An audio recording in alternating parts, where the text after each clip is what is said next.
Bonjour à tous et bienvenue dans Produits de merde, l'émission préférée des industriels de l'agroalimentaire, selon un panel non représentatif de la profession. Comme pour 80% des Français, le café fait sans doute partie de votre quotidien. C'est la boisson la plus consommée dans le monde après l'eau, la matière première la plus échangée après le pétrole. Plus de 2 milliards de tasses sont bues chaque jour, représentant un marché de 200 milliards de dollars. Avec 5,4 kg consommés par an et par personne, les Français arrivent en 16e position des populations les plus accros au café. Pour autant, c'est le 7e marché en volume.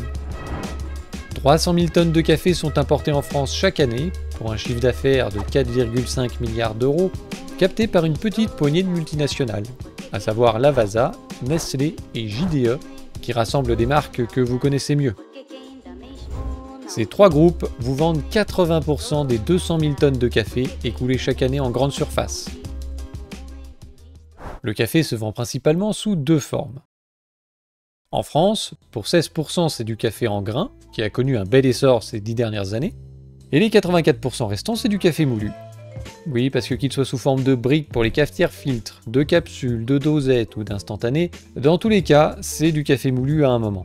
Et vous savez que le broyage est l'une des méthodes privilégiées des industriels pour masquer des défauts et fourguer des produits qu'on n'aurait pas achetés dans leur état d'origine. Parce que bon, il y a certains lots... comment dire ? Si vous pensez qu'une confiture à base de fruits pas mûrs ou pourris n'est pas faite pour vous, il se pourrait que vos habitudes d'achat de café changent au cours de cette longue vidéo. Oui, vous avez remarqué, j'ai encore eu du mal à faire court. Je me suis un peu appesanti sur l'aspect économique que j'ai trouvé très intéressant, et le café est un sujet plutôt technique, avec des situations très diverses dans ses principales étapes de production, qui seront aussi les chapitres de cette vidéo, à savoir la culture, la fermentation, la torréfaction et la préparation, et bien sûr la commercialisation. Parce qu'une fois qu'on aura compris ce qui se passe dans le monde merveilleux du café, vous verrez comment les grandes marques vous font passer des vessies pour des lanternes, hein, pour rester poli. Avant d'aller plus loin, je vous rappelle que vous pouvez soutenir mon glorieux travail via Tipeee, et en passant sur zoneartisanale.com, où vous retrouverez nos deux torréfacteurs artisanaux, Montagne Café et Altitude Café. Vous comprendrez au cours de cette vidéo en quoi leur démarche est à la fois pertinente et nécessaire. Je vous en retoucherai un mot à la fin. Sur ce, je vous souhaite bon appétit, bon courage et bonne chance. Mais qu'est-ce que c'est que cette matière? Vous appelez ça du fromage, vous? Bon, on me sert ça dans une auberge, le tavernier se prend une quiche dans sa tête. Mais qu'est-ce que c'est que ça? C'est de la merde, monsieur. C'est de la merde? Ah, c'est de la merde, c'est tout. C'est pas de la charcuterie, ça, c'est de la merde. C'est scandaleux, je sais pas combien ça coûte, comment vous avez payé ce truc-là, mais moi je...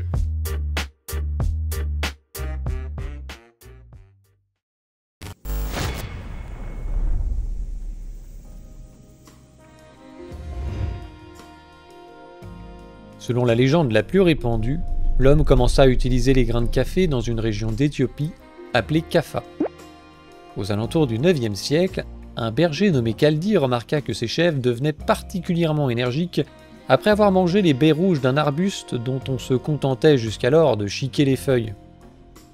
Intrigué, Kaldi décida de goûter lui-même ces baies et ressentit rapidement une vague d'énergie et de vitalité. Il partagea sa découverte avec les sorciers du coin qui décidèrent de les tester. Ils les firent bouillir pour en faire une boisson qui leur permit de rester éveillés et alertes pendant leur veillée nocturne. Pour autant, on est très loin du café que nous consommons actuellement.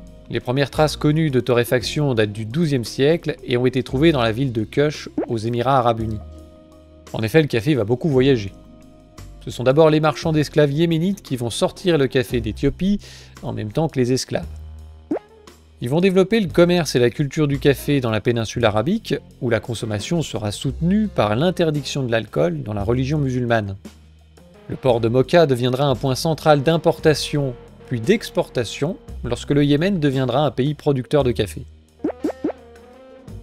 Jusqu'au XVIIe siècle, le Yémen aura le monopole du commerce et de la production de café. La diffusion de cette boisson dans l'Empire ottoman attirera la curiosité de quelques marchands européens qui débarquèrent à Mocha avec l'espoir de tirer profit de ce fameux grain. Les premiers importateurs début 1600 sont les Hollandais et les Vénitiens, suivis par les Français et les Allemands dans la deuxième moitié du siècle. Peu à peu, les nouvelles maisons de café deviennent des lieux de sociabilisation sans alcool. Une première. le café à la turque qui se boit avec le marc au fond de la tasse sera vite remplacé. Les Européens vont adapter cette boisson à leur goût, comme ils l'ont fait avec le cacao à la même période. Ils ajoutent du lait, du sucre, ils modifient les méthodes de préparation, ils inventent des trucs d'Européens. Les Anglais prirent un peu de retard sur le marché du café, focalisés sur le développement de la consommation du thé, importé par la lucrative Compagnie des Indes orientales. Aussi, au Royaume-Uni, comme ailleurs, le développement de ce breuvage arabique aux vertus excitantes s'accompagne des craintes puritaines habituelles sur la santé ou la société. En 1675, le roi Charles II d'Angleterre fit fermer toutes les coffee houses, considérées comme de dangereux repères de libéraux et de révolutionnaires. On les appelait aussi les penny universities, puisque pour un penny, on pouvait avoir un café, on pouvait lire un journal, ou écouter quelqu'un en lire un parce que tout le monde ne savait pas lire, et on pouvait discuter avec des gens instruits que le prolo n'aurait pas croisés habituellement. Aujourd'hui encore, la régulation du savoir accessible au prolo est un sujet d'angoisse. Ironiquement pour les Anglais, 100 ans plus tard, c'est du thé que viendra la révolte. Après en avoir développé le commerce et la consommation dans toutes ses colonies, l'Empire britannique exigeait le paiement de taxes qui conduisirent à la Boston Tea Party de 1773, événement fondateur de l'indépendance des États-Unis. Le rejet du thé, remplacé par le café, deviendra un symbole d'indépendance et de refus de l'impérialisme britannique. Cette atmosphère d'idéalisme a perduré, et ce n'est sans doute pas un hasard si le café a été le pionnier du commerce équitable. Tout comme la consommation et le commerce, la culture du café va rapidement sortir de la péninsule arabique. Vers 1680, une première plantation est créée en Inde pour une production modeste, inférieure à la demande locale, tout aussi modeste, mais qui ouvre la voie aux Hollandais. On se rend compte qu'on peut en cultiver ailleurs qu'au Yémen.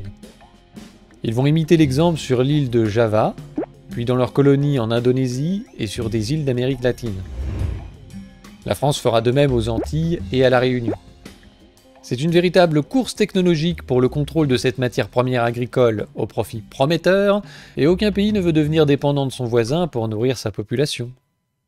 Ouais, une autre époque. Au fil des siècles, la recherche en botanique a répertorié plus de 120 espèces de caféiers.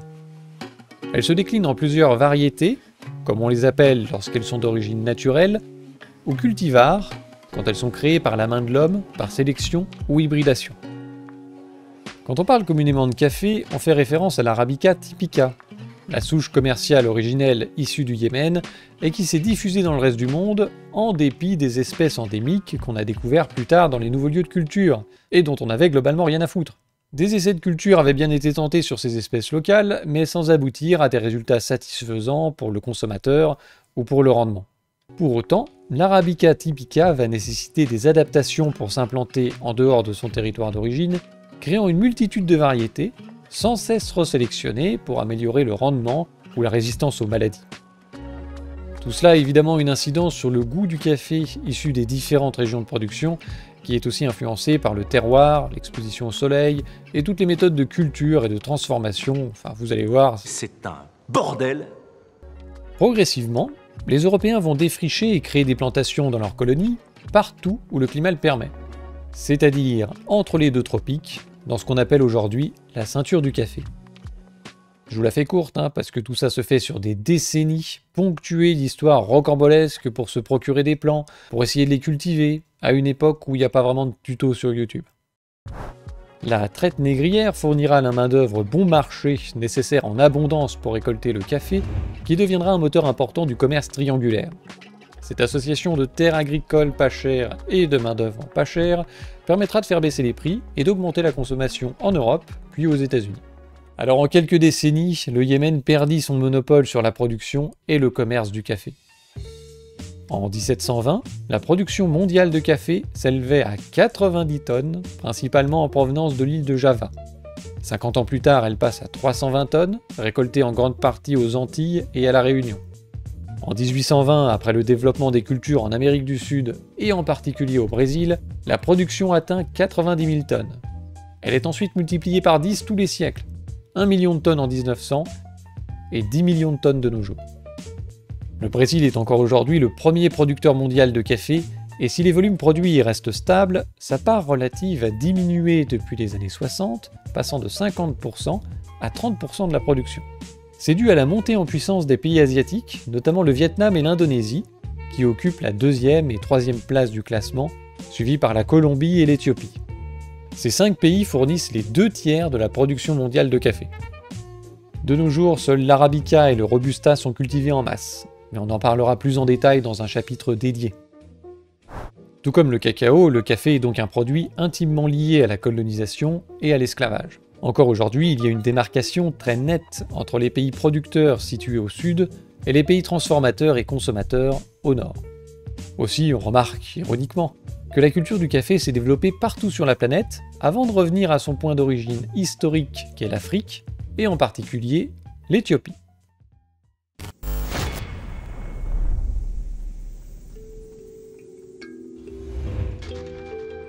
La caféiculture fait vivre au moins 120 millions de familles dans plus de 70 pays.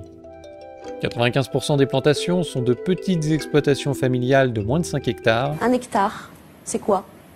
C'est un hectare. Souvent cultivées en complément d'une agriculture vivrière ou d'autres produits d'exportation. Cacao, poivre, bananes, etc. Les producteurs de café étant rarement consommateurs, ils cherchent le volume et se soucient peu de la qualité. Pour autant, les techniques de culture archaïques ou approximatives conduisent à des rendements assez faibles, environ 300 kg de café vert par hectare en moyenne.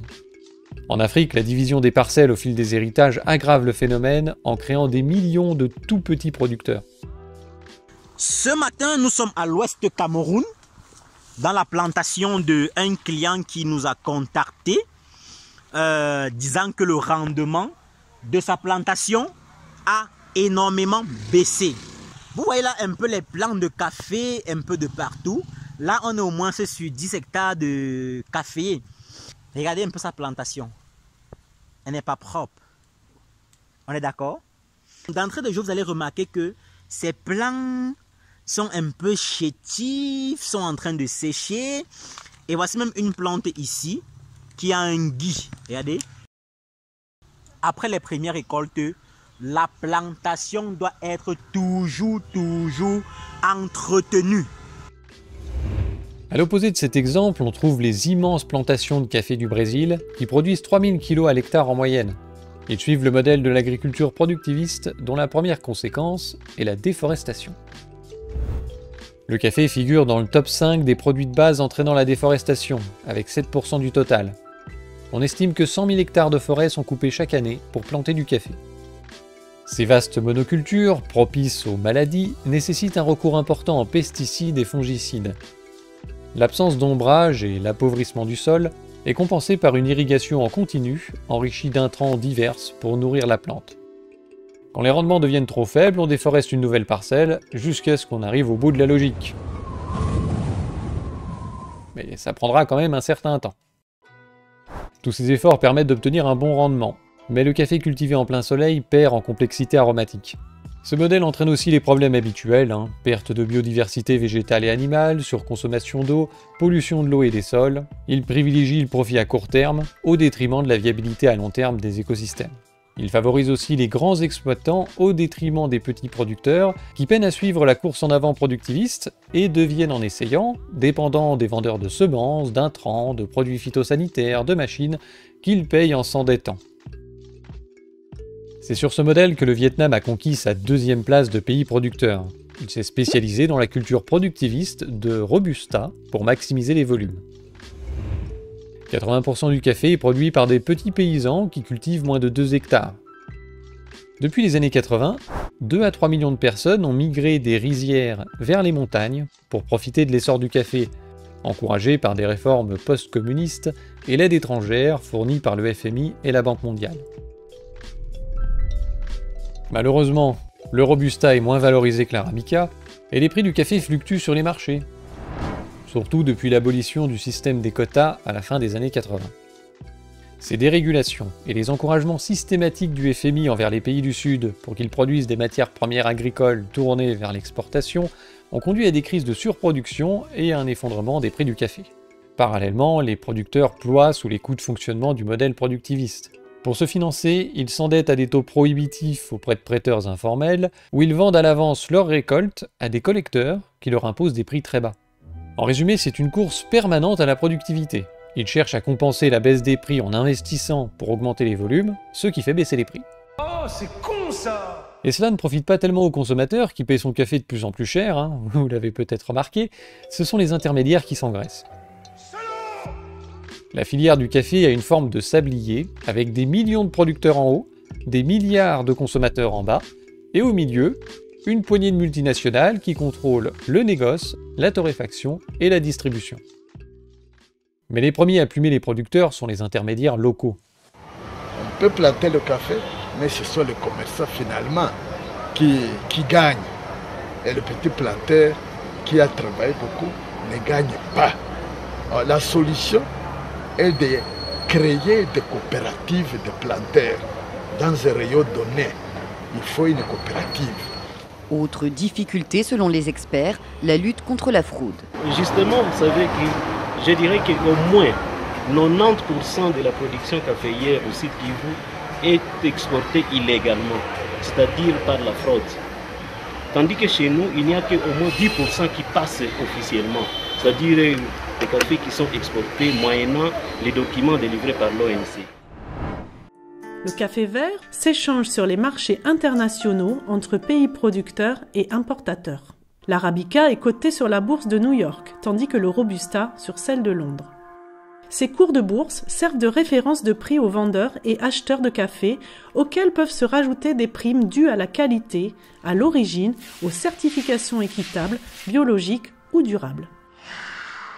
L'achat de café vert peut s'effectuer selon des contrats de gré à gré ou bien des contrats à terme. Autrefois, le négoce était représenté par de nombreux négociants. Aujourd'hui, il est entre les mains de quelques multinationales. Pour les petits producteurs, c'est-à-dire pour 80% des caféiculteurs, pour tous ceux qui ne sont pas organisés en coopérative, le problème est celui des intermédiaires, appelés coyotes au Mexique, des gens qui essaient de payer le café au prix toujours le plus bas possible. Aujourd'hui, et ce depuis 1989, avec la fin des accords internationaux du café, AIC, et suite à la libéralisation du marché du café, la filière a subi l'influence croissante des torréfacteurs qui a dépassé l'influence qu'avaient jusque-là les négociants. Dans une chaîne normale, comment ça se passe? C'est que les producteurs en général vendent à un acheteur, un commerçant qui passe dans les villages et qui achète les cafés au fur et à mesure de la récolte. Bien souvent, ils les achètent à vil prix. Bien souvent, ils ont réussi à vendre en contrepartie d'autres produits ménagers. Et donc, la différence de prix fait que le producteur se fait toujours un peu avoir. Ces commerçants vont revendre à un autre commerçant un peu plus gros, souvent basé dans les ports. Et ce gros commerçant basé dans les ports qui fait que de l'assemblage de l'eau va revendre à un exportateur. Donc déjà, dans le pays d'origine, souvent, il y a 3 intermédiaires entre le producteur et l'exportateur. Ensuite, le café est un produit, c'est une commodité qui est échangée dans le monde.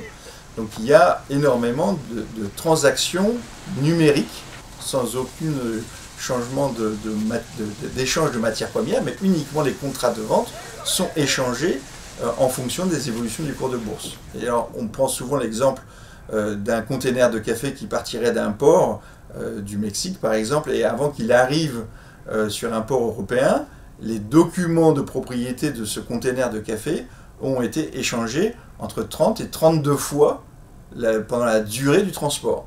Pour vous dire que c'est un produit qui est très spéculatif, le café. Au Vietnam, malgré des rendements exceptionnels de 2 à 3 tonnes en moyenne par hectare, les marges restent faibles pour les petits exploitants qui peuvent vendre à perte en cas de baisse des prix excessive. Comme ça a été le cas début 90, fin 90 et entre 2018 et 2021. Malgré leur succès, les caféiculteurs vietnamiens restent pauvres et ne profitent pas de l'essor économique du pays. C'est aussi vrai ailleurs, comme au Pérou, où ils restent largement et durablement en dessous du seuil de pauvreté. Les périodes de prix bas prolongées ont des conséquences sociales importantes. Elles poussent les producteurs à abandonner le café pour se diversifier dans la culture de fruits ou d'épices. Ça, c'est dans le meilleur des cas. Sinon, ils se tournent vers d'autres activités moins recommandables, orpaillage clandestin, banditisme, culture de drogue, etc. Les enfants qui étaient scolarisés ne le sont plus et doivent travailler pour manger. Quant aux jeunes un peu plus âgés, Ils partent en ville ou dans d'autres pays chercher de meilleurs revenus. Enfin, les plantations vieillissantes ne sont pas remplacées. Tous ces éléments conduisent à une chute de la production inévitable dans les années suivantes et à une remontée des prix. C'est ce qui s'est passé dernièrement. La hausse spectaculaire des prix du café est liée à un déficit de production après une période de prix trop bas, couplée à une augmentation de la demande en Asie. La spéculation exacerbe le phénomène. Cette hausse profite aux producteurs, mais quand ils sont petits et vulnérables, elle est surtout captée par les intermédiaires locaux. Quant aux grands acteurs internationaux, ils ont des stocks tampons dans les ports et des instruments financiers qui permettent de lisser la hausse sur plusieurs années. Ce qui ne les empêchera pas d'augmenter les prix dans les rayons sous l'œil fataliste des consommateurs qui ont lu dans la presse que les prix du café ont été multipliés par 3,5. Alors bien sûr, le phénomène inverse finira par se produire. Si les prix se maintiennent à un niveau élevé, tout le monde pensera à améliorer ses revenus en plantant du café, ce qui aboutira ironiquement à une nouvelle crise de surproduction et à un effondrement des prix. On se revoit dans quelques années pour le constater. Le modèle n'est donc pas durable écologiquement, socialement et économiquement, sans compter les effets du changement climatique qui vont impacter les cultures de café surexposées au soleil et rajouter de l'instabilité. Tous ces risques sont à la charge du producteur, qui sert de variable d'ajustement du système. Le Vietnam a compris que sa stratégie d'exportation de café Robusta vert à très faible valeur ajoutée n'avait pas grand avenir. Comme d'autres pays, ils essayent maintenant de développer la transformation en produisant du café soluble pour le marché local, et ils se tournent vers la production de café arabica de haute qualité cultivé en agroforesterie. Un nouveau marché à l'export, plus stable et plus lucratif pour les producteurs, mais c'est pas tout bénef non plus. Le café de qualité demande plus de travail et d'investissement pour la production, le traitement post-récolte et la commercialisation. Il faut arriver à se faire connaître et reconnaître comme producteur de qualité auprès des acheteurs afin de gagner un petit peu de pouvoir dans la négociation. Mais ça vaut quand même le coup d'essayer de sortir du circuit classique qui est toujours plus défavorable aux producteurs. La hausse des prix du café a beau être spectaculaire, elle est loin de compenser les écarts qui se sont creusés ces dernières décennies entre les pays producteurs et les acheteurs. Le système des quotas avait des défauts, mais dans les années 60, les pays exportateurs captaient 60 à 70% du prix final du café. Cette part est tombée à 20% en 2013 et ne cesse de baisser. Le commerce du café a beau être en plein essor dans les pays consommateurs, les prix payés aux producteurs sont tombés à un niveau catastrophique.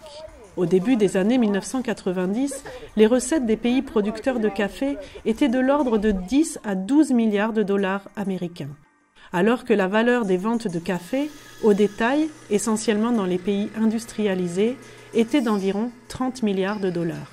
En 2000, la valeur des ventes au détail dépassait les 70 milliards de dollars, mais les pays producteurs de café n'en percevaient alors que 5 milliards et demi. En 2023, le revenu annuel de l'industrie mondiale du café est estimé à plus de 200 milliards de dollars, soit plus de 11 fois la valeur des exportations reçues par les pays producteurs, qui se partagent une vingtaine de milliards de dollars. Notez que les caféiculteurs ne gagnent qu'une partie de cette somme. On estime qu'ils touchent entre 10 et 60% du cours de bourse. Plus ils sont petits, isolés, vulnérables, peu éduqués, plus ils se font niquer.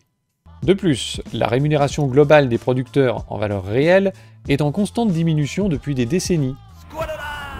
Au moment même où les grandes marques de café justifient des hausses de prix auprès des consommateurs sur la base d'engagements équitables et d'une plus juste rémunération des producteurs.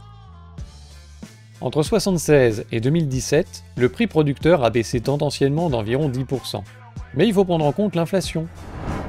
$1 de 1976 en vaut 5 de 2017. Donc en valeur réelle, le prix payé au producteur a baissé d'environ 80%. Combien ? Il en résulte que dans le prix final du café moulu standard, le producteur pèse autant que la TVA, autour de 5,5%. Vous pouvez ajouter 2 ou 3 points de plus quand le café est équitable ou bio, et ça peut monter entre 7 et 20% pour des cafés pure origine, parce qu'en général il y a moins d'intermédiaires. En revanche, sur le marché des capsules vendues à prix d'or, la part du producteur est inférieure à 2% du prix de vente. Le poids du prix du café dans le café est si faible que la hausse de 450% des cours de bourse est à relativiser. Si elle se répercute entièrement dans le prix final, elle ne peut produire que 5 à 20% d'augmentation, en fonction des formats. Or, sur la période, les prix du café en France ont augmenté de près de 40%. Combien ? Dans ces conditions, les ouvriers agricoles embauchés par des employeurs pauvres ou soucieux de maintenir de bonnes marges ne risquent pas d'être bien traités. Les cas d'esclavage sont nombreux dans la culture du café, y compris concernant des enfants. C'est notamment le cas en Afrique, où on voit la même chose dans le café que dans le cacao. Il existe des filières de trafic d'êtres humains qui achètent ou enlèvent des enfants, qui sont exploités dans les plantations en échange du minimum pour ne pas crever de faim. Ailleurs, c'est surtout l'isolement et la pauvreté qui obligent les enfants à travailler dans les champs avec leurs parents. Certains vont à l'école, d'autres non. Il serait entre 4 et 5 millions dans le monde à cultiver du café. Concernant les adultes, les populations vulnérables sont évidemment les plus concernées par les abus. Les pauvres, les ruraux, les migrants, les populations autochtones. Des gens prêts à accepter n'importe quelle condition pour gagner un petit peu d'argent. Des recruteurs les approchent, leur promettent un travail, les emmènent dans des plantations situées parfois à des centaines de kilomètres de chez eux, et c'est sur place qu'ils découvrent la réalité. Ils travaillent plus de 15 heures par jour, sans eau, sans sanitaire, sans équipement, ils sont employés de manière informelle, sans droit, et en dessous du salaire minimum prévu par la loi locale. Dans le pire des cas, on peut leur prendre leurs papiers, ne pas les payer, ou même les enchaîner à des dettes. Ce qui se passe, c'est que les patrons leur font payer des prix exorbitants pour la nourriture ou des équipements. Et tout ça, c'est sans compter les maltraitances physiques ou psychologiques. Ces conditions font partie de la norme au Brésil, terre historique d'esclavage, où ces pratiques sont encore ancrées dans la société et dans tous les secteurs. On estime que plus des 2/3 des travailleurs des plantations de café du Minas Gerais sont des travailleurs informels dont les droits ne sont pas respectés. Des ouvriers esclavagisés sont régulièrement libérés des plantations qui finissent épinglés sur une liste noire du gouvernement. Mais les inspecteurs sont trop peu nombreux pour endiguer le problème. Environ 250 pour 120 000 exploitations. Et le lobby du café dénonce ce harcèlement. Terre agricole pas chère, esclavage et maintenant mécanisation font la fortune des grands exploitants du café. Alors les regards se tournent vers les multinationales du café, régulièrement accusées de profiter de cette situation. L'ONG Coffee Watch vient justement de lancer une procédure aux États-Unis contre Starbucks, Nestlé et 5 autres géants du café qui s'approvisionnent dans des fermes brésiliennes recourant à des formes d'esclavage. L'ONG exige le gel immédiat de l'importation de ces produits, conformément à la loi américaine, interdisant l'entrée de marchandises issues du travail forcé. Bien entendu, ces entreprises ne sont au courant de rien et mettent en avant leurs efforts pour surveiller leur chaîne d'approvisionnement et promouvoir de bonnes pratiques en matière de droit du travail, assurant que des contrôles réguliers sont effectués. Bla bla bla bla bla bla bla bla bla bla bla bla bla bla bla. Oui, bon, ils font quand même quelques efforts, hein, de quoi jeter de la poudre dans les yeux des consommateurs. Bon, de toute façon, on peut pas leur demander de se substituer aux États, et la production de café est tellement dispersée qu'une entreprise ne peut pas contrôler les conditions de production de chaque sac qu'elle achète, à part si elle est petite, avec peu de fournisseurs, mais bon. C'est tellement compliqué qu'on trouve du travail forcé, même dans les cafés garantis sans travail forcé. Oh, c'est con ça! On en trouve aussi dans des fermes certifiées commerce équitable par Rainforest Alliance, qui interdit pourtant ces pratiques. Alors tout ça, c'est pas de la méchanceté ou de la mauvaise volonté, c'est d'abord le résultat d'un système qui conduit structurellement à l'écrasement des marges des producteurs, et donc à ces dérives. Et comme cela profite à ces grandes entreprises, elles promeuvent ce système, tout en se cachant derrière une image vertueuse construite à coups de marketing. On en reparle un peu plus tard.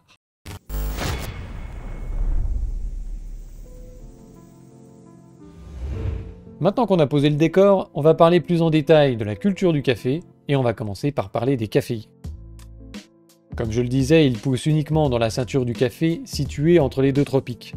95% de la production se concentre sur 2 espèces, Arabica et Canephora. Comme vous allez le voir, ils ont des caractéristiques opposées, mais complémentaires sur le marché du café. Commençons par le dernier arrivé, le Canephora, que vous connaissez sûrement sous le nom de sa variété, Robusta.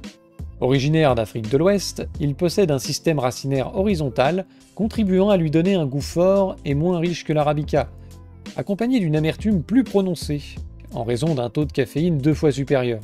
Sa culture demande aussi beaucoup d'eau. En revanche, il peut pousser en plein soleil et à basse altitude, entre 0 et 800 mètres, des conditions qui ne sont pas bien tolérées par l'Arabica, voire pas du tout. Le Canephora est allogame. Cela signifie qu'il faut 2 arbres pour assurer sa reproduction, alors que le caféier Arabica, autogame, se reproduit par autofécondation. Ce mode de reproduction le rend plus adaptable et donc plus résistant aux variations météo et aux maladies. Son taux de caféine élevé a l'avantage d'éloigner les parasites. Aussi, il donne 2 fois plus de fruits que l'arabica et sa culture en plaine favorise la mécanisation. Alors malgré un goût un peu rude, ces 2 dernières caractéristiques, résistance aux maladies et productivité, vont favoriser son développement dans les colonies d'Afrique française et belge à partir de la deuxième moitié du 19e siècle. Plus précisément après 1865. Parce que la rouille du café, un champignon, a complètement décimé les plantations d'arabica du Sri Lanka en 10 ans. Donc on s'est dit qu'il fallait planter des trucs un peu plus solides. Le faible coût de production du Robusta en fait aujourd'hui l'ami des industriels dans la course au prix bas.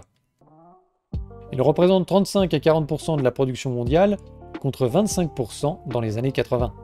Les principaux producteurs sont aujourd'hui le Vietnam, qui cultive presque uniquement du Robusta, le Brésil et l'Indonésie. Ces 3 pays concentrent 75% de la production mondiale de Robusta. L'arabica, de son côté, est considéré comme étant de meilleure qualité gustative que le Robusta. Son système racinaire vertical plonge à 2,50 m dans le sol et se nourrit du terroir qui enrichit ses arômes. Il aime les hauteurs. Plus l'altitude est élevée, meilleur sera le café, car les températures fraîches permettent une plus lente maturation des fruits, favorable au développement des acides et des marqueurs aromatiques. L'altitude convenable varie entre 500 et 2000 mètres selon les pays, mais il n'y a pas vraiment d'altitude optimale, il n'y a pas de règle, puisqu'une infinité d'autres facteurs vont rentrer en ligne de compte. L'exposition de la plantation, l'ensoleillement, les vents, la proximité avec l'océan, la sous-variété cultivée, le type de sol, les variations de température, l'humidité. Comme pour le vin, la culture du café correspond à une démarche et un savoir-faire du cultivateur qui va composer avec tous les paramètres pour obtenir sa vision de la qualité, tant dans la culture que dans la transformation qui va suivre. Longtemps, la sélection des plants a favorisé les rendements et la résistance à l'environnement et aux maladies, au détriment du goût. On ne se souciait pas non plus de la variété ou des variétés cultivées dans une même plantation. Il s'agit de faire du volume. Quelques excentriques ont entrepris ces dernières décennies de distinguer les terroirs de production et de sélectionner les variétés pour leur qualité gustative. Ils veulent obtenir un café monovariétal et certains vont jusqu'à trier les parcelles de production au sein d'une même ferme. C'est comme pour le miel monofloral, qui n'a pas le même goût en fonction des années, du terroir ou du rucher. Ce souci reste toutefois cantonné à ce qu'on appelle le café de spécialité, qui représente 4 à 5% du marché mondial. Un marché largement dominé par une vision standardisée et productiviste du café, qui est vue comme une simple matière première. Maintenant qu'on en sait un peu plus sur les arbres, parlons de leur culture. Un caféier a une durée de vie de 20 ans et nécessite 2 à 3 ans pour arriver à maturité et commencer à produire. En moyenne, on obtient 2,5 kg de grains torréfiés par arbre et par an. Au-delà de 20 ans, les fruits se font plus rares et moins bons. Le caféier peut atteindre 6 à 10 mètres de hauteur, mais vous le verrez le plus souvent réduit à un petit buisson entre 1,50 m et 3 mètres pour faciliter la récolte et maximiser la productivité. Tous les 2-3 ans, on procède à une squelettisation du plant pour renouveler les branches latérales. Les nouvelles donneront plus de fruits.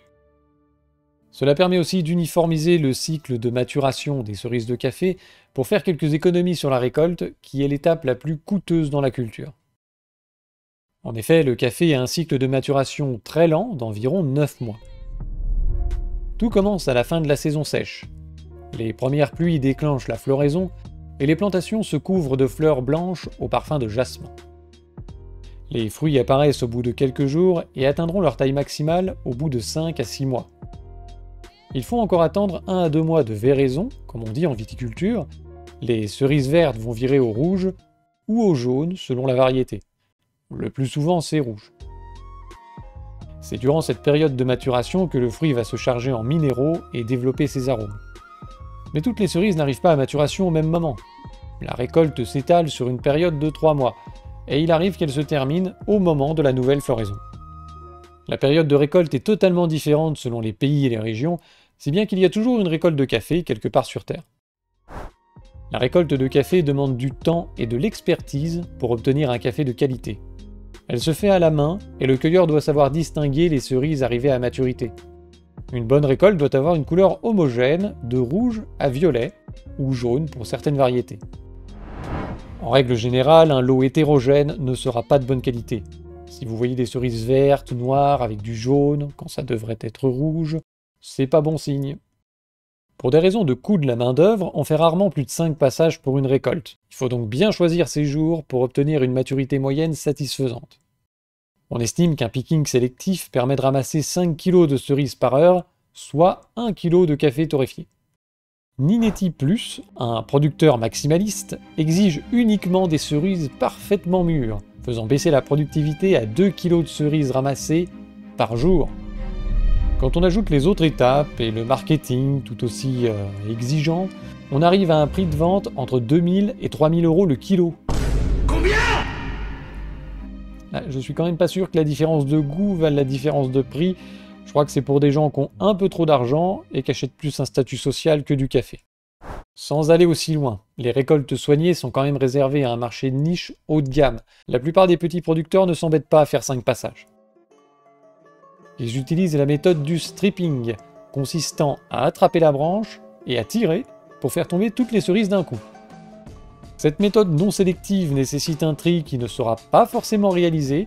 Le but, c'est de produire du volume standard qui sera vendu à prix standard en fonction d'un grade qui est déterminé par des normes internationales.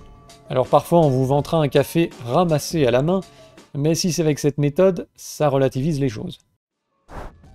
Quant aux grandes exploitations, elles sont évidemment mécanisées. Tout est organisé pour l'utilisation de moissonneuses qui réduisent considérablement les coûts de main-d'œuvre. Ce sont des sortes de tunnels mobiles avec 2 grandes balayettes qui vibrent pour faire tomber les fruits de l'arbre et ils sont ensuite aspirés et envoyés vers la benne. Tout est une question de compromis. Il faut suffisamment secouer l'arbre pour faire tomber les fruits mûrs, mais pas les autres. Il faut pas trop abîmer l'arbre, mais il faut aller le plus vite possible. Comme je le disais, tous les 3-4 ans, on squelettise le plant au moment de la récolte pour améliorer le rendement plus tard. On commence par poser une grande bâche sous les plants et on coupe tout à la machette.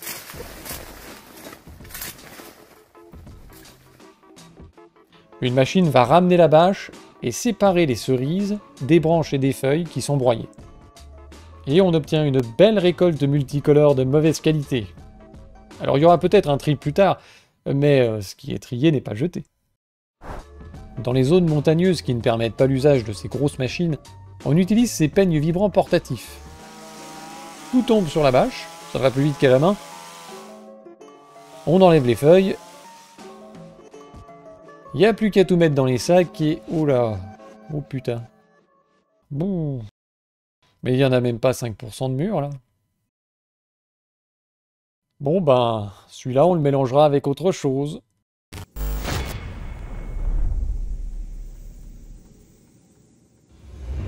Une fois les cerises récoltées, les étapes de la transformation commencent et sont tout aussi importantes pour obtenir un bon café. Le séchage et la fermentation des grains vont permettre de développer et même d'orienter les arômes du café. 2 méthodes sont principalement utilisées, la voie sèche, ce qu'on appelle le café nature, et la voie humide, le café lavé. Le café lavé est une méthode couramment utilisée pour des cafés de haute qualité, notamment en Amérique latine. Le traitement doit commencer dans les heures qui suivent la récolte, ce qui peut poser des défis logistiques pour sortir le café des montagnes ou des endroits reculés. Les cerises fraîchement cueillies sont d'abord plongées dans l'eau. Toutes celles qui flottent sont retirées et seront traitées par voie sèche. Les autres sont passées au dépulpeur, une machine qui retire la peau et une partie de la pulpe. Les grains sont ensuite placés dans une nouvelle cuve d'eau pendant 12 à 36 heures pour fermentation. À grande échelle, cette méthode est critiquée car elle nécessite beaucoup d'eau, environ 100 litres pour 10 kg de café, et elle peut entraîner des pollutions lorsque l'eau des bassins est rejetée en masse dans la nature. Enfin, les grains sont tamisés pour retirer les restants de pulpe et séchés au soleil. Les cafés lavés sont souvent mieux valorisés sur le marché international. Cette méthode produit des cafés aux saveurs claires, vives et acidulées avec moins d'amertume et elle permet un meilleur contrôle des défauts. Mais elle nécessite un accès à l'eau, des infrastructures coûteuses et une bonne maîtrise du procédé pour éviter la surfermentation. Le café nature, quant à lui, désigne la méthode originelle de fermentation. Les cerises entières sont triées, rapidement nettoyées, puis mises à fermenter et à sécher au soleil pendant 2 à 4 semaines sur des bâches, des patios en béton ou des lits africains. Les grains doivent être mués régulièrement. Une fermentation incontrôlée ou un séchage inégal peut entraîner des saveurs indésirables de moisi, de terreux, de fermenté. Une fois amenées à 12% d'humidité environ, les cerises séchées sont envoyées au décortiqueur pour séparer la peau et la pulpe et obtenir des grains de café verts. Après un dernier tri, ils sont mis en sac et prêts à être exportés. La voie sèche confère des saveurs intenses, fruitées et sucrées, aujourd'hui prisées par les amateurs de café. Mais le café nature est perçu comme étant de moindre qualité en raison des défauts récurrents. Pour obtenir un bon résultat, cette méthode demande une attention et un savoir-faire que n'ont pas la plupart des producteurs, qui manquent de moyens, de formation, ou tout simplement de débouchés pour valoriser un travail supplémentaire. Parce qu'à la fin, tout est mélangé avec la production des autres, et c'est payé en fonction du poids par des intermédiaires qui ne sont pas toujours très généreux. Il n'est donc pas rare de voir des lots constitués de récoltes non triées, contenant du vert et du pourri, qui ne peuvent pas donner un bon café. Et même quand les récoltes sont triées, les grains déclassés ne sont pas jetés. Vous allez les boire quand même. Donc là on est sur la plus basse qualité, ce qui fait vraiment la différence entre un café de spécialité et un café commercial. C'est ça, c'est la qualité du triage, tout ce que l'humain va apporter en termes d'équilibre au niveau du grain. Et là, si je vous fais regarder, voilà à quoi ça ressemble. Alors ça va être nettoyé après, je vous rassure, mais on voit très bien que c'est un peu plus le fouillis, qu'on a des grains qui sont même pas ouverts, totalement immatures, ou qu'on séché directement sur l'arbre. On a des grains cassés, on a de tout. Ça fait souvent café moulu pour la grande distribution, parce qu'une fois que c'est moulu, on ne voit pas si c'est du café défectueux ou pas. Regarde la différence entre un bon café et un café commercial. Voilà. On a vu en fait toutes les étapes de triage du café, de sélection en fait du bon café et du mauvais café. Alors on va d'un côté sélectionner les cerises les plus mûres, de l'autre on va mettre les cerises vertes, on va avoir des grains qui sont de plus ou moins bonne qualité. Donc tous ces tris sont faits en amont et puis au final du final, en fait on va mélanger en fait tous les défauts et ça va donner en fait ce qu'on appelle les grinders. Et ces grinders là en fait ce sont des grains mais qui sont tous de mauvaise qualité. Ça n'est pas jeté en fait et ça part sur un marché. C'est en général ce qu'on retrouve en moulu dans les prix les plus bas du marché. Il y a un marché à part entière pour le café de merde. Tout est vendable. Il n'y a pas de café impropre à la consommation, il y a juste des lots moins chers que d'autres. À la fin de la saison de récolte, vous devez cueillir les cerises noires et non mûres pour éviter la propagation des parasites et des maladies durant la prochaine saison de croissance. Ces cerises noires et vertes peuvent être séchées et vendues comme produits de qualité inférieure, mais jamais mélangées avec les cerises rouges. Vous remarquerez aussi que les normes sanitaires sont souvent loin du minimum. Les cerises sont récoltées dans des contenants pas toujours propres, et elles ne seront pas forcément nettoyées avant fermentation, comme on a pu le voir dans l'exemple précédent. La fermentation peut avoir lieu à même le sol, exposé à l'humidité du terrain, à la pluie et aux déjections de toute la faune locale. L'usage d'une bâche améliore un peu les choses, mais dans l'idéal, il faut utiliser un lit africain surélevé et abrité, ou un patio en béton, clos et abrité. On peut aussi faire toutes sortes de bricolage, tant que le café est à l'abri des aléas de l'environnement. Dans les exploitations qui recourent à la voie humide, le séchage après fermentation peut se faire artificiellement dans de grands séchoirs industriels. Il en existe des verticaux et des horizontaux. Il y a encore d'autres modèles, mais bon. Dans tous les cas, la température ne doit pas dépasser les 50 degrés pour permettre un séchage homogène et ne pas créer de l'amertume dans la tasse. Cette méthode permet de traiter de gros volumes rapidement et de réduire le risque de défaut en s'affranchissant des aléas climatiques, mais elle est critiquée pour son manque d'authenticité et de qualité. Le séchage doit être lent et régulier pour développer les arômes du café, et par conséquent le séchage artificiel est quasiment banni des cafés de spécialité. En revanche, il est massivement utilisé en voie sèche, parfois sans l'étape de la fermentation, pour produire du café commercial basique, notamment dans les grandes exploitations du Brésil. On va faire le tour du processus, vous allez comprendre le problème. Bon, alors, pour commencer, j'ai l'impression qu'on est sur une fin de récolte dans cet exemple. On peut voir que les caféiers sont déjà en fleurs dans la plantation, et franchement, ils ont dû ramasser ce qui traînait. il y a très peu de cerises mûres dans les sacs, tout a l'air desséché, c'est pas terrible. Pour autant, ça va être chargé sur les camions et envoyé directement au séchage, sans tri, sans nettoyage, ni fermentation. Les sacs sont vidés tels quels. Les cerises sont chargées dans le séchoir par un convoyeur, avec les feuilles, les cailloux, la terre, les insectes, et toutes les choses auxquelles on pense pas mais qui sont là-dedans. Après 12 à 24 heures, le séchoir est vidé, les cerises sont aspirées et envoyées vers cette machine qui va décortiquer, tamiser, pour séparer les déchets envoyés vers ce gros tas à l'extérieur, qui peut d'ailleurs servir de combustible, et de l'autre côté, les grains qui sont directement en sachet, pesés, entreposés, prêts à être expédiés, même s'ils ont vraiment une sale tronche.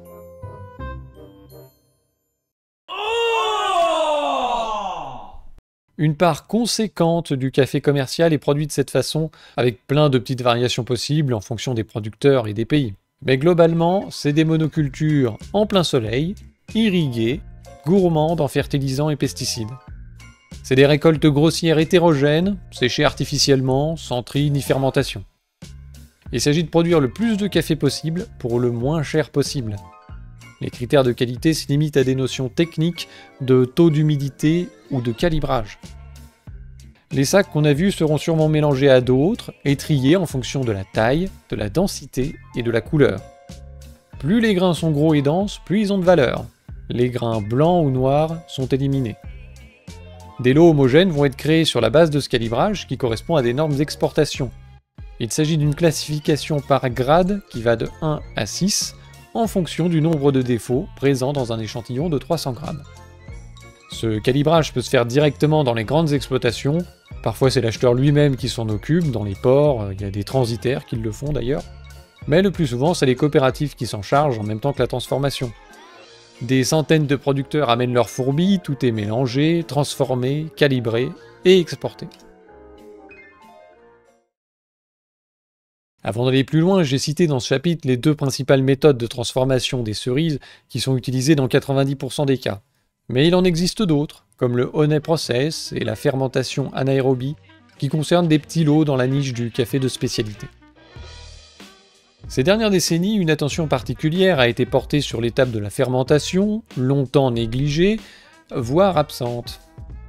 Il y a pas mal d'essais ou de recherches dans ce domaine pour faire ressortir les arômes différemment, ouvrant une infinité de possibilités. Certains se sont même amusés à faire de la cofermentation, en mélangeant le café à des fruits pour mélanger les arômes, aux grandes dames des puristes qui ont préféré les exclure des concours de café de spécialité. Notez qu'il ne faut pas confondre la cofermentation avec les cafés aromatisés, qui sont parfumés avec des arômes naturels ou de synthèse pendant la torréfaction. Je veux pas être méchant, mais ça ressemble quand même à une façon de vous vendre du café standard 5 à 10 fois plus cher, emballé dans une pseudo-démarche artisanale. Si j'achète du vin de l'Union Européenne et que je mets du sirop dedans, je suis pas devenu un viticulteur d'exception. Enfin, on ne peut pas terminer ce chapitre sans citer ce qu'on appelle les cafés animaux. La fermentation se fait pendant le processus de digestion des animaux qui ont mangé des cerises de café. Donc c'est littéralement un produit de merde. Alors tout y passe, vous pouvez avoir du café de singe, de chat, d'éléphant, et bien sûr de civette, qui doit être le plus connu d'entre eux, le fameux Kopi Luwak. Malheureusement, ces cafés ne sont pas forcément récoltés dans la nature comme ils le laissent penser sur l'étiquette. Quand vous pouvez le vendre plusieurs centaines d'euros le kilo, vous mettez vite de côté les considérations sur le bien-être animal. Les cafés Kopi Luwak peuvent être produits par des civettes enfermées dans de petites cages et bourrées de cerises de café toute la journée. Et si on vous le dit pas, ou si on vous ment sur l'étiquette, vous n'avez aucun moyen de le savoir.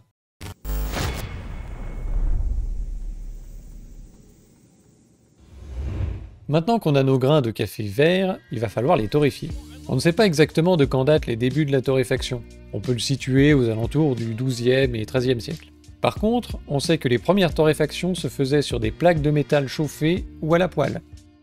Cette méthode est encore utilisée en Éthiopie notamment, et dans les zones rurales des pays producteurs peu développés. Vers le XVIIe siècle, pour obtenir une cuisson plus uniforme, on a commencé à utiliser des cylindres de cuivre équipés d'une manivelle pour les tourner au-dessus du feu comme un petit goret.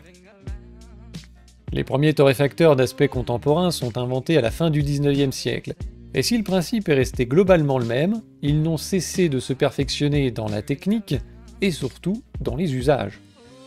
La torréfaction est une étape tout aussi essentielle que les précédentes pour révéler les arômes de café.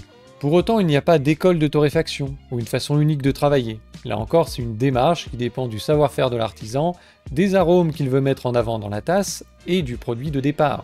Il faut prendre en compte la variété du café, le taux d'humidité, la densité du grain, le type de fermentation, etc. Il existe aussi différentes sortes de torréfacteurs qui ne chauffent pas de la même façon. Bref, le travail de l'artisan torréfacteur, c'est de déterminer la bonne courbe de torréfaction pour chaque café. Et ça, c'est une combinaison de tout un tas de variations, comme la température, le flux d'air, la vitesse de rotation du tambour, le temps de cuisson, etc. Aussi, durant la torréfaction, le café va passer par plusieurs étapes. Je rentre pas dans les détails, vous avez compris que c'est plutôt technique. C'est un bordel! Retenez qu'il va y avoir une succession de réactions chimiques qui vont révéler et créer des arômes. Et là aussi, on peut jouer sur la durée des phases et sur tous les autres paramètres pour orienter le profil du café. Vous pouvez savoir quelle note aura votre café en fonction de la couleur du grain torréfié. Si on écourte la torréfaction, on aura un café plus vif, fruité, acide, et si on la rallonge, le café sera plutôt intense, caramélisé et amer. On peut donc obtenir un résultat très différent en torréfiant les mêmes grains. Par contre, si vous partez avec des grains de merde, vous n'aurez pas un bon café. Autant jadis, on achetait son café vert et on le torréfiait soi-même. On le broyait soi-même, et on le percolait soi-même. Et c'était chiant. Alors on a bien été content de pouvoir l'acheter à quelqu'un qui fait le boulot à notre place, surtout quand c'est moins cher. Pratique et pas cher, voilà les deux pentes qui mènent au café de merde. C'est vrai aussi pour d'autres produits. Fin 19e, début 20e, chaque ville de France avait son atelier de torréfaction qui proposait diverses origines et variétés. Malgré cette mise en avant de la diversité, le café n'était pas forcément meilleur qu'aujourd'hui, puisqu'il n'était pas mieux cultivé, ni mieux fermenté, pas toujours bien conservé, surtout pendant le transport, et torréfié avec du matériel qu'on pourrait juger rudimentaire. La préparation n'était pas non plus très soignée, alors qu'elle est aussi importante que le reste. Heureusement, l'industrialisation va apporter son lot de révolutions dans ce domaine. Et je vais pas vous faire une histoire de la cafetière, ça prendrait la journée. Il y a un tas de modèles qui ont chacun leur mouture, leur spécificité dans la préparation. C'est un... On va quand même noter les débuts de la machine à expresso en Italie en 1885, l'emblématique Moka de 1933, la cafetière à piston de 1945 qui semble revenir à la mode dernièrement, l'invention du filtre papier en 1905 par l'allemande Melita Benz, avec la cafetière qui va avec, Et puis bien sûr la version électrique, la fameuse cafetière à filtre de 1972. Pas chère et pratique, elle sera le type de cafetière le plus vendu dans le monde. Elle motivera les derniers récalcitrants à remiser leur vieux moulin Peugeot pour aller acheter les briques de moulu sous vide, vendues dans les nouveaux temples de la consommation, au désarroi des torréfacteurs locaux, incapables de s'aligner sur les prix bas. Le développement du marketing permettra bientôt de vendre du mauvais café à plus de 100 € le kilo, à des consommateurs toujours plus pressés et déconnectés du produit.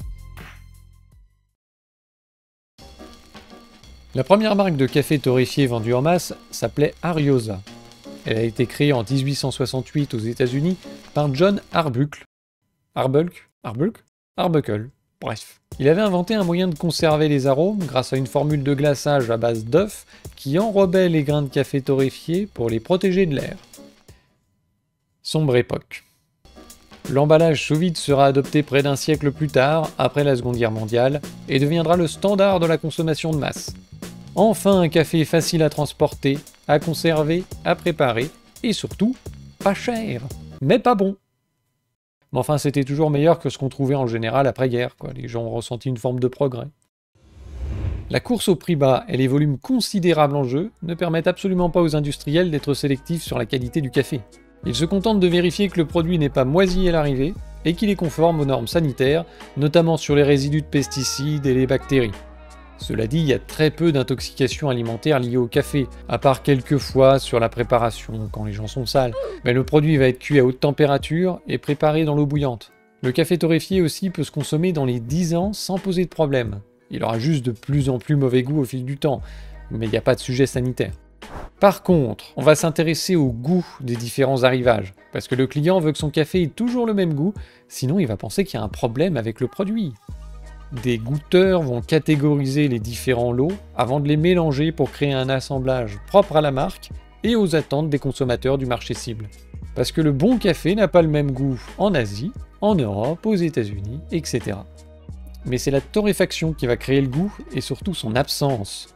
Normalement, il faut une quinzaine de minutes pour torréfier le café et la température ne doit pas dépasser les 200-220 degrés. Les cafés de grande distribution subissent une torréfaction rapide, entre 4 et 10 minutes, et à haute température, entre 300 et 700 degrés. Dans ces conditions, les arômes n'ont pas le temps de se développer, la chaleur va en détruire une bonne partie, et le refroidissement à eau plutôt qu'à air va laver le peu qui reste. Le résultat est un café plat, sans complexité, plutôt amer, mais standardisable. Pour les cafés solubles et les robustas bas de gamme, on utilise un procédé encore plus rapide, la torréfaction flash. Les grains sont chauffés entre 700 et 1000 degrés pendant 1 ou 2 minutes avec un système micro-ondes ou des tunnels d'air chaud. On parle même plus de torréfacteur. La plupart des arômes sont détruits dans le processus, le café aura un goût de brûlé, de tabac avec une forte amertume, mais ça va 40 fois plus vite. C'est juste la méthode la moins chère pour transformer du café vert en café consommable dans une cafetière. C'est tout. Il y a un autre avantage, c'est qu'on efface les défauts gustatifs des lots de très mauvaise qualité. Et là, on peut vous faire avaler un peu n'importe quoi. Et ça va devenir bizarre. Je vous cache pas qu'à cette étape de la production, on entre dans un domaine totalement flou. Les méthodes utilisées par les industriels varient de l'un à l'autre et entre les gammes qu'ils produisent. Et ils ne sont pas très bavards sur le sujet. Vous pouvez faire toutes les recherches que vous voulez sur votre paquet de café favori, vous n'aurez pas la moindre info sur la manière dont le produit a été torréfié. Que dalle. Par ailleurs, vous ne saurez pas non plus ce qu'il y a dedans. La traçabilité est totalement perdue. Déjà parce que les lots sont composés des récoltes de milliers de petits producteurs, triés et mélangés en fonction d'un grade, et ensuite parce que les assemblages des industriels intègrent souvent une dizaine, voire une quinzaine d'origines différentes, dont les proportions peuvent varier pour obtenir un goût constant. C'est un tel merdier qu'il n'indique même plus les pays d'origine sur les emballages, mais les continents. Ce manque de traçabilité ouvre évidemment la voie à un éventail de pratiques peu recommandables pour faire baisser les prix. On va y aller crescendo. Alors déjà, ils vont simplement mélanger de l'arabica et du robusta. Ça peut être un choix, et tant que c'est indiqué sur l'étiquette, il n'y a pas de problème, mais vous allez voir après avec des exemples qu'il faut quand même être attentif. Il faut aussi savoir qu'il y a une tolérance de 1 à 5% de robusta dans un café pur arabica, tant que l'ajout n'est pas intentionnel, et dans ce cas, ce ne sera pas indiqué sur l'étiquette. Et oui, vous comprenez, des grains peuvent se mélanger pendant la récolte ou pendant le transport. Un exportateur malhonnête peut aussi couper son arabica avec X% de robusta. Alors peut-être que l'acheteur n'en savait rien, peut-être qu'il le savait et qu'il a payé le lot moins cher en conséquence, mais tant qu'il a un papier de l'exportateur qui lui garantit que c'est de l'arabica, c'est plus son problème. En cas de contrôle, il sera victime. Ceci dit, les contrôles sont rares. On peut distinguer des grains de café arabica et robusta, mais une fois que le produit est moulu ou transformé en instantané, c'est beaucoup plus compliqué de savoir ce qu'il y a dedans. Idem pour les mélanges. On peut avoir du mal à établir précisément les quantités d'arabica et de robusta présents dans un mélange. Donc si on vous dit qu'il y a 30% de robusta, c'est peut-être 40, c'est peut-être 50. Faudra faire confiance. Pour autant, les fraudes dans le café vendu en Europe sont assez faibles, entre 5 et 8%. C'est surtout des problèmes d'étiquetage sur le poids, un taux de caféine trop élevé dans le décaféiné, des fausses déclarations sur l'origine géographique ou botanique. Mais la fraude la plus grave, c'est l'ajout de substituts dans le café. Pour faire des économies, on va le mélanger avec des trucs pas chers, proches de la texture et de la couleur du café. Ça peut être de la chicorée, des céréales torréfiées, des coques de café. Vous savez, ces trucs là qui servaient de combustible. On peut aussi ajouter du sucre ou du caramel pour rehausser le goût, etc. Un contrôle réalisé en 2000 en République tchèque avait montré qu'un tiers des cafés instantanés avaient été fabriqués avec de la chicorée, du malt, des figues ou des céréales. 2 ans plus tard, une nouvelle étude révélait encore des falsifications dans 21% des échantillons. C'est des choses qui se faisaient en France dans l'après-guerre en raison des pénuries, mais de nos jours ces pratiques concernent surtout des cafés moulus ou instantanés premier prix, de marques peu connues et vendus dans les pays du Sud. Les cas sont devenus rares en Europe, mais les contrôles aussi, donc... Et bizarrement, quand les journalistes font des contrôles, ils trouvent plus de problèmes qu'il n'y en a dans les statistiques officielles. Le chef d'entreprise joue la transparence. Il assume les mélanges. Mais il tient à le souligner, pas d'additifs dans ces paquets de café. On ne met que du café et absolument rien d'autre. Dans nos paquets, il n'y a que du café. Mais pourrait-il y avoir autre chose dans ces paquets de café? Peut-on réellement se fier aux étiquettes? Pour le savoir, nous avons fait analyser des cafés de plusieurs grandes marques, parmi les plus vendus. Par acquis de conscience, nous prenons aussi un paquet de la marque Méo Fichot. 9 cafés que nous allons envoyer à un laboratoire spécialisé situé près d'Aix-en-Provence.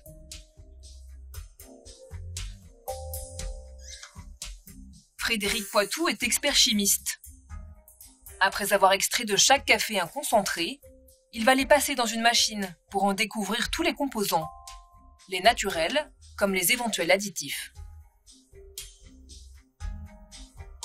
Mauvaise surprise pour le café Grand-Mère. Contrairement aux autres marques, l'extrait contient des résidus de pesticides. Comment expliquer que ces résidus soient encore visibles sur la boisson? Parce qu'ils ont résisté au procédé, en fait. Il y a le procédé de séchage, de torréfaction, puis d'infusion, puisqu'on a nous-mêmes ajouté une partie de procédé en infusant notre café. Mais les pesticides sont suffisamment lourds en termes de points d'ébullition et s'accrochent dans la matrice pour que tout ne disparaisse pas lors du procédé. Donc il en reste. Il y en avait sur les grains de café verts et il y en a sur le café tel qu'on l'a extrait. Interrogé, JDE, le fabricant de café Grand-Mère, affirme avoir réalisé des contre-analyses et nie la présence de pesticides. Les capsules Nespresso contiennent, elles, plus de furane que les autres cafés, des composants qui se créent naturellement lors de la torréfaction, mais qui peuvent être cancérigènes à haute dose. On trouve plus de furane dans la matière première et surtout quand elle est encapsulée que dans la boisson qu'on boit parce qu'il y a une évaporation naturelle qui s'est faite. Mais tout est une question de quantité. Si vous prenez une tasse de café à capsule par jour, c'est pas très gênant. Si vous en prenez 10, d'abord c'est d'un point de vue cardiaque, c'est pas très bon. Et en plus, c'est à chaque fois une dose d'intrants que vous ingérez. Frédéric Poitou est encore plus intrigué par les résultats d'analyse des cafés de chez Super U, Franprix et Méo, l'usine que nous avions visitée. Vous voyez bien que ici c'est toute la fraction aromatique et ici c'est toute la partie grasse. Ce qui n'est pas normal, c'est qu'on trouve de la vanilline et de l'éthylvanilline alors qu'on ne devrait pas en trouver. Et ce qui n'est pas normal non plus, c'est que les trois profils, vous le voyez bien, pic à pic, sont identiques pour des marques qui sont différentes. Ces cafés contiennent des arômes de synthèse de vanille, des additifs. Ces deux constituants ici. Donc l'intérêt en fait c'est de masquer l'amertume par une substance qui donne une bonne douceur et qui leurre les papilles gustatives, ce qui diminue l'amertume du café, le ressenti d'un café très très bas de gamme et qui le masque en quelque chose qui est plus agréable à goûter. Et c'est pas cher de mettre ça? C'est en tout cas beaucoup moins cher que d'acheter une très bonne variété de café. Autorisés, ces arômes ne sont pas dangereux pour la santé, mais ils devraient figurer sur l'étiquette. Contrairement à ce que nous indiquaient les dirigeants de Méo Fichot, leur café ne contiendrait donc pas toujours que du café. Sur le sujet des arômes, Méo Fichot comme Système U d'ailleurs expriment leur surprise et réaffirment ne pas ajouter d'additifs. L'ajout d'additifs étant autorisé si c'est indiqué, les grandes marques ont leur gamme de café de merde aromatisé, goût vanille, caramel, amande, etc. Les recettes sont aussi un bon moyen pour évacuer des horreurs. Normalement, un macchiato contient du café, de l'eau et du lait. Ici, on a pris soin d'ajouter du sucre et des arômes naturels de caramel. Allez savoir pourquoi.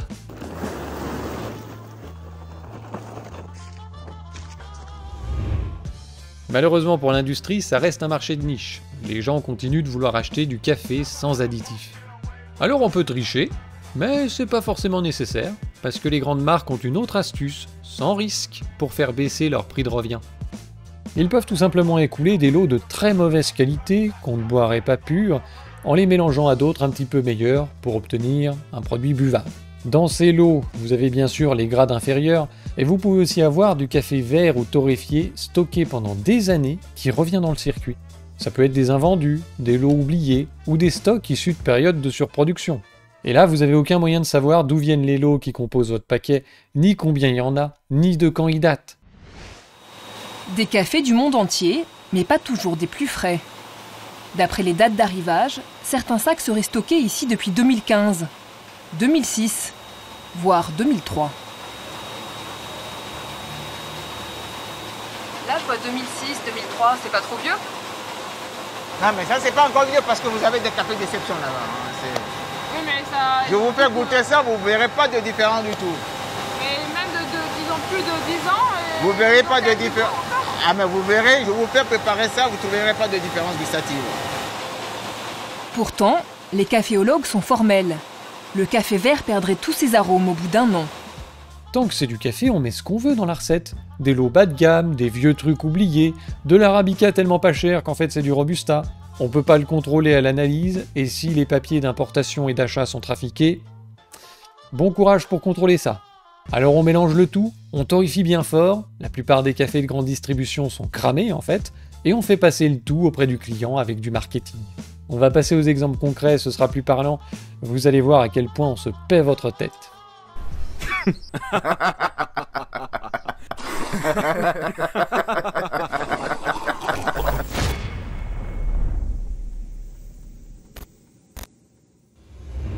Nous sommes maintenant équipés pour détecter les produits de merde et voir tout ce qu'on oublie de nous dire sur les étiquettes. J'ai pris les exemples au hasard, il n'y a pas eu besoin de chercher beaucoup. Alors, ici on nous vend la Qualità Rossa, ce qui ne veut rien dire, c'est une dénomination commerciale. Il s'agit d'un mélange d'arabica et de robusta dont on ne connaît même pas les proportions sur le site du fabricant. Ça vient d'Afrique, d'Amérique du Sud et d'Asie du Sud-Est. Donc 90% de la production mondiale en fait, mettez origine terre, ça va plus vite. En cherchant à connaître la composition, je suis tombé sur ce site qui vante le produit à sa manière. Avec aucune saveur dominante, ce café est incroyablement polyvalent et s'adapte presque à tous les types de café. L'ajout de robusta lui confère une subtile touche d'amertume. Et sans goût et amer, comment résister? Même s'ils indiquent plus bas que le mélange se compose à 60% d'arabica, ils se sont trompés, intentionnellement ou pas. Au dos du sachet, c'est bien indiqué qu'il y a 40% d'arabica et 60% de robusta. Il est donc majoritaire.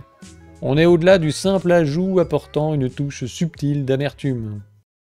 Ah, je vous avais dit qu'il fallait faire attention à bien lire les étiquettes, hein. Allez, on monte d'un cran avec le Qualité Or Grande Réserve. Cette fois, on nous promet de précieux grains de café pur arabica vieillis dans des fûts de spiritueux. On évoque l'univers du vin pour donner une impression de qualité, comme si le café s'était bonifié pendant des années, à la manière d'un whisky ou d'un bon vin. Malheureusement, la comparaison avec le vin a ses limites. En réalité, le café vert vieillit très mal, il doit être torréfié dans l'année de la récolte. Le vieillissement en fût de spiritueux est effectivement une méthode qui existe pour obtenir des cafés haut de gamme avec un profil aromatique particulier. Seulement, les grains restent dans les fûts pendant une durée pouvant aller jusqu'à 3 mois. Il n'y a pas besoin de plus en fait. Et si le terme vieilli en fût vous renvoie à tout un imaginaire qui vous fait accepter de payer plus cher, ça c'est votre problème. Au fait, on ne nous dit pas combien de temps ils vieillissent en fût. C'est 3 mois, c'est 2, c'est 1... Parce qu'il n'y a pas de règle en fait. S'ils sont restés 24 heures, même 1 heure, même 5 minutes dans les fûts, c'est suffisant pour l'indiquer sur le paquet. Ils étaient dans des fûts, du temps s'est écoulé, ils ont vieilli en fût. Habile. Alors oui, une durée aussi courte n'a aucun intérêt, mais vous avez vu ce qui est indiqué sur le sachet? Les grains vieillis représentent 5% du total. Vous croyez que vous allez sentir la différence alors qu'ils sont dilués dans 95% d'arabica non vieillis qui, d'ailleurs, viennent de n'importe quel pays producteur, sauf l'Inde. Et ça, c'est la Qualité Or Grande Réserve, une nouvelle marque de café qui n'a strictement aucun intérêt. Alors vous allez me dire, pourquoi est-ce qu'on cherche à vous le vendre? Mais parce qu'on a des objectifs. On a du chiffre à faire, nous. Qu'est-ce que vous croyez? Carte Noire aussi surfe sur l'univers du vin, avec sa cuvée de caractère longue fermentation.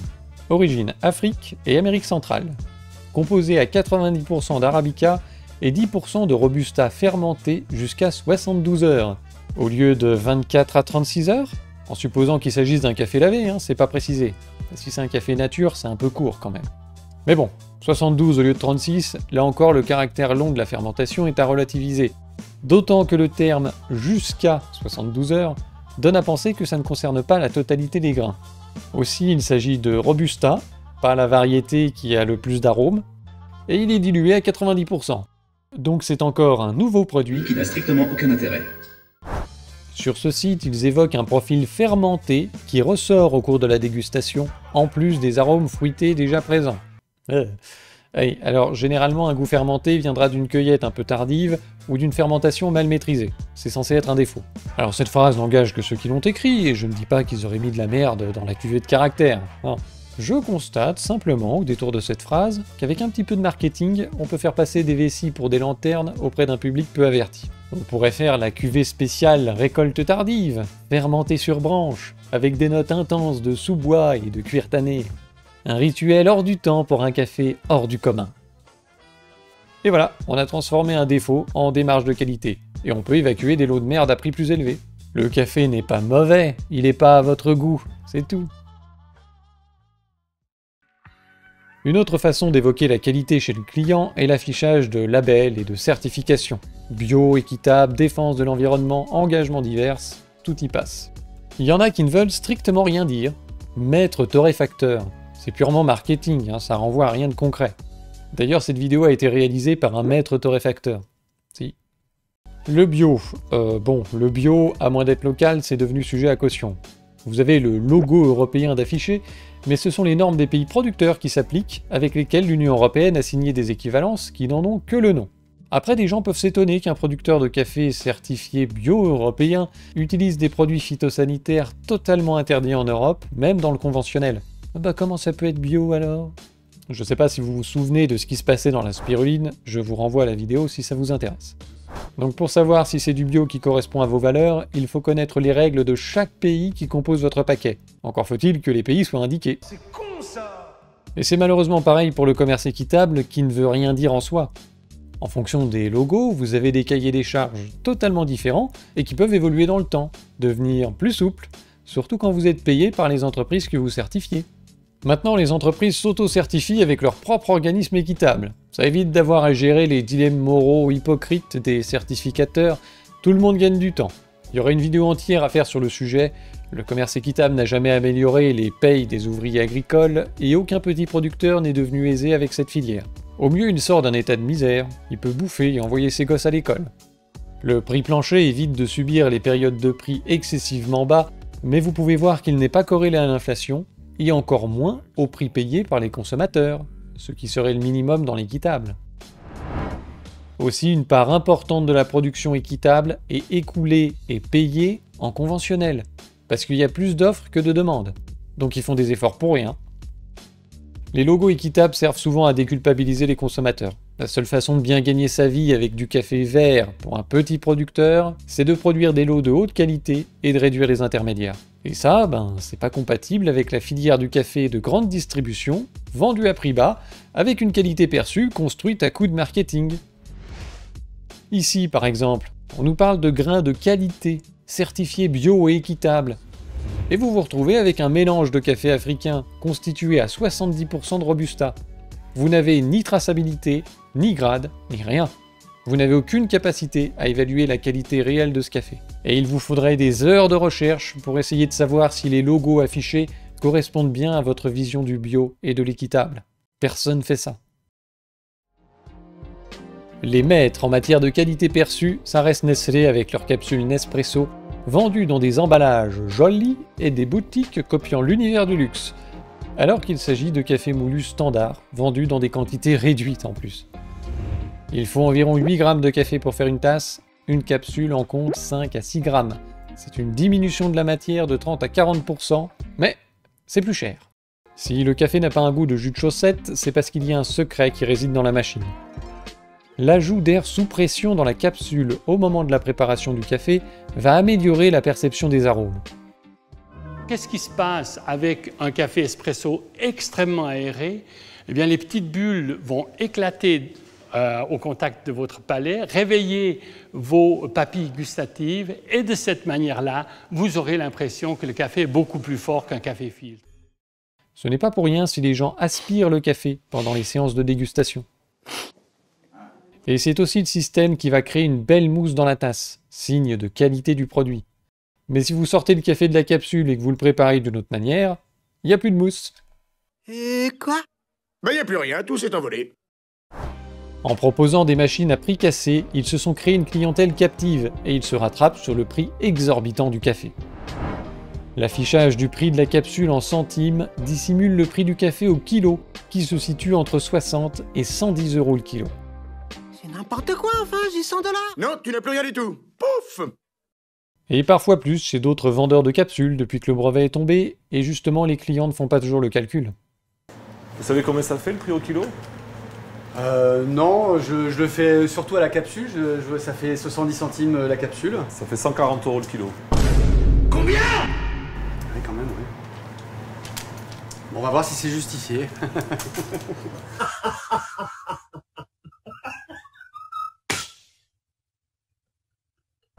Sur le site Nespresso, il faut vraiment aller chercher sur la fiche produit, ouvrir un menu déroulant pour avoir un prix affiché aux 100 grammes. Peut-être encore pour minimiser? Nous sommes ici sur la fiche du café Florian. Derrière le joli nom et le storytelling qui ne parlera pas du tout de ce que vous allez boire, se cache un mélange d'arabica, composé principalement de grains cultivés au Brésil et au Honduras.